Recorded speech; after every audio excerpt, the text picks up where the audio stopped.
100 शब्द प्रति minute. Yes. ऐसे में वायरस के फैलाव को रोकने में संघर्ष कर रही राज्य सरकार को तबलीगियों ने बहाना दे दिया।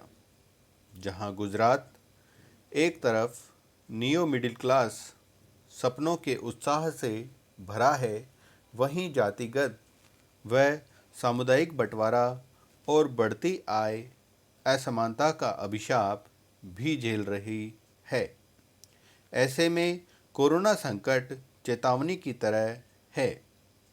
इसने गुजरात को सहानुभूति के गांधीवादी मूल्यों को पुनर्जीवित करने का अवसर दिया है।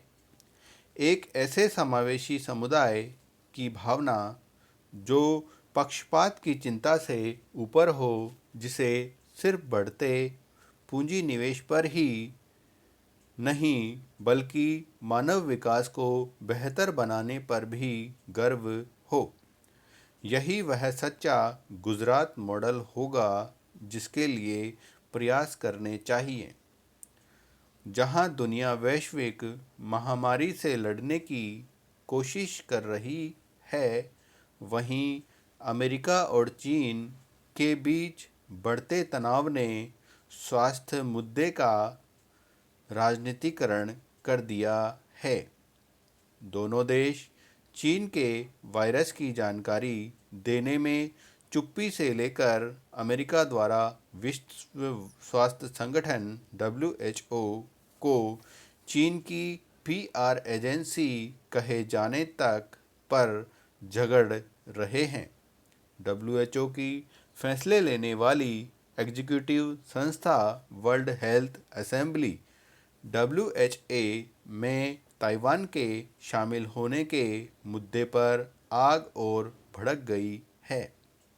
यह भारत के लिए भी चुनौती है, जो मई अंत में WHA का अध्यक्ष बनने वाला है। भारत बढ़ते वैश्विक दबाव और अमेरिका चीन के बीच बढ़ती तल्खी से दुविधा में फंस सकता है। उसे फैसला लेना होगा कि क्या वह ताइवान की WHA में पर्यवेक्षक वाली स्थिति को बहाल करने की अमेरिकी मांग मांगता है या नहीं, क्योंकि चीन तर्क दे सकता है कि यह नई दिल्ली की वन चाइना नीति के विरुद्ध होगा।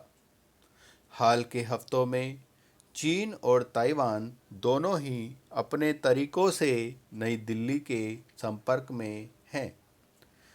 ताइवान ने भारत की मदद करने के लिए 10 लाख सर्जिकल मास्क दान किए हैं और भारत में चीनी दूतावास ने इस पर जोर दिया है कि भारत फैसला लेने से पहले वन चाइना नीति को ध्यान में रखे। कोविड-19 को लेकर ताइवान की प्रतिक्रिया की दुनिया भर में तारीफ हुई, क्योंकि देश में केवल 380 कन्फर्म मामले और 5 मौतें हुई, जो कि 2.36 करोड़ आबादी वाले देश के लिए चौंकाने वाला है।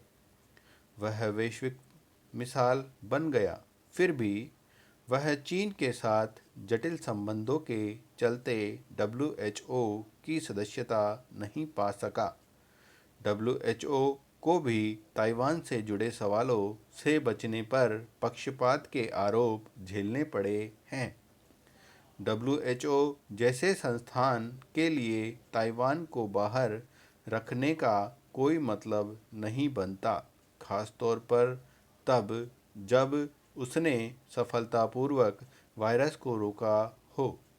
ताइवानी स्वास्थ्य मंत्री ने हाल ही में टिप्पणी की, WHO यह समझ गया होगा कि महामारी की राष्ट्रीय सीमाएं नहीं होती, किसी को छोड़ा नहीं जा सकता, क्योंकि जिस देश को छोड़ दिया जाएगा वह लूप होल बन सकता है।